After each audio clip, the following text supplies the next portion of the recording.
চট্টগ্রামের উদ্যোক্তারা পুরোদমে শুরু করেছে মেলা। চট্টগ্রামে বিভিন্ন জায়গায় মাসব্যাপী মেলা শুরু হয়েছে। আসসালামু আলাইকুম, সবাই কেমন আছেন? আশা করি সবাই ভালো আছেন। নতুন আরেকটা ব্লগ দেখার জন্য সবাইকে আমার চ্যানেলে ওয়েলকাম করছি। এটা হচ্ছে চট্টগ্রামের জামাল খান প্রেস ক্লাবে 3 দিনের একটা মেলা অনুষ্ঠিত হয়েছে। মেলা দ্বিতীয় দিনে আমি একটু ঘুরে দেখতে গিয়েছিলাম, যেহেতু আমিও বিভিন্ন মেলায় অংশগ্রহণ করেছি। সামনে আমার একটা মেলা আছে। এখানে নারী পুরুষ উদ্যোক্তারা সবাই বিভিন্ন রকম স্টল নিয়ে বসে। কেকের স্টল, ফুড স্টল, বিভিন্ন রকম স্টল আছে। এটা হচ্ছে আচারের স্টল। এই আচারের স্টলে একটা গরুর মাংসের আচার দেখেছি, যে এই আচারটা আমার কাছে অনেক ইউনিক লেগেছে। আমি আর কখনো এই আচার, গরুর মাংস দিয়ে আচারের এই রেসিপিটা দেখি নাই, বা এই ধরনের আচার আর দেখি নাই। হয়তো আছে, আমার চোখে পড়ে নাই। আমি এখান থেকে একটা বালাচাও নিয়েছি। এই যে গরুর মাংসের আচার।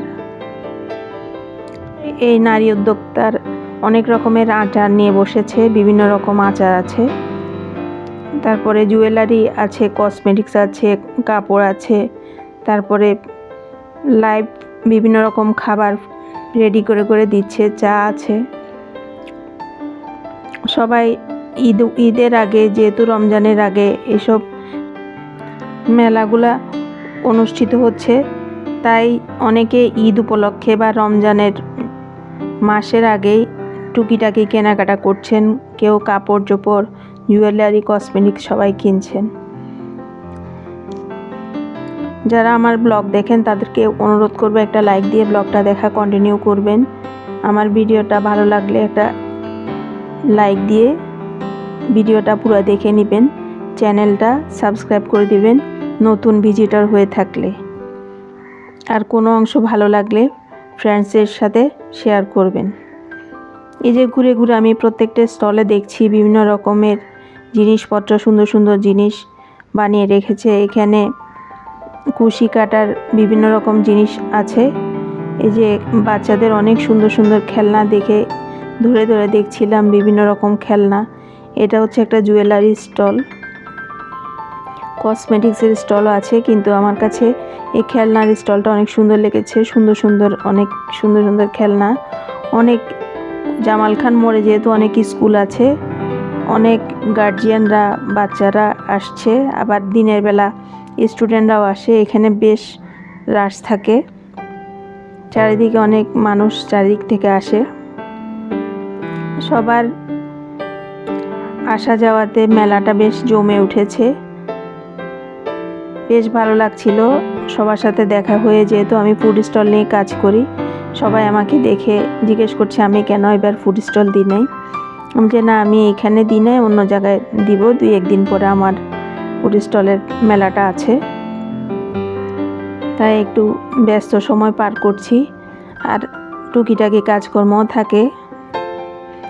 রান্নার পেজ নিয়ে যেহেতু কাজ করি, আমার টুকিটাকি কাজকর্ম থাকে। ব্যস্ততার মধ্যে সময় পার করছি।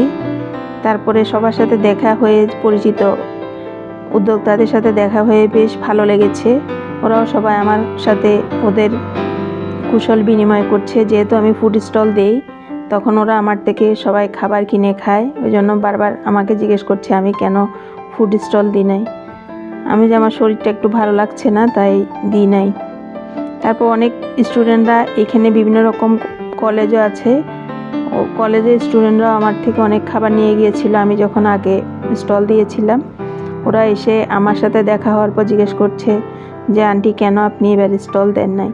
আমি বলছি না, আমি এবার এখানে স্টল দিই না, অন্য জায়গায় দিব। 2-1 দিন পরে আমার ওখানে মেলা হবে, তোমরা ওখানে আসিও। অনেকে আমার ফোন নাম্বার নিচ্ছে। এইভাবে আস্তে আস্তে মানুষের সাথে, নতুন নতুন মানুষের সাথে পরিচয় হয়। এটা একটা ভালো লাগা কাজ করে। তারপর ঘুরে ঘুরে দেখছিলাম, এখানে কিছু সুন্দর সুন্দর ব্যাগও ছিল। যার যেটা দরকার হচ্ছে সে প্রয়োজন মতো কিনে নিচ্ছে। এখানে আসলে মেলাতে গেলে টুকিটাকি জিনিসপত্র কেনা যায়, যেহেতু রমজানের আগে মেলাগুলো বিভিন্ন জায়গায় অনুষ্ঠিত হচ্ছে। পুরো চট্টগ্রাম শহরের বিভিন্ন জায়গায় মেলাগুলো অনুষ্ঠিত হচ্ছে। আবার দেখা হবে নেক্সট ব্লগে। সবাই ভালো থাকবে।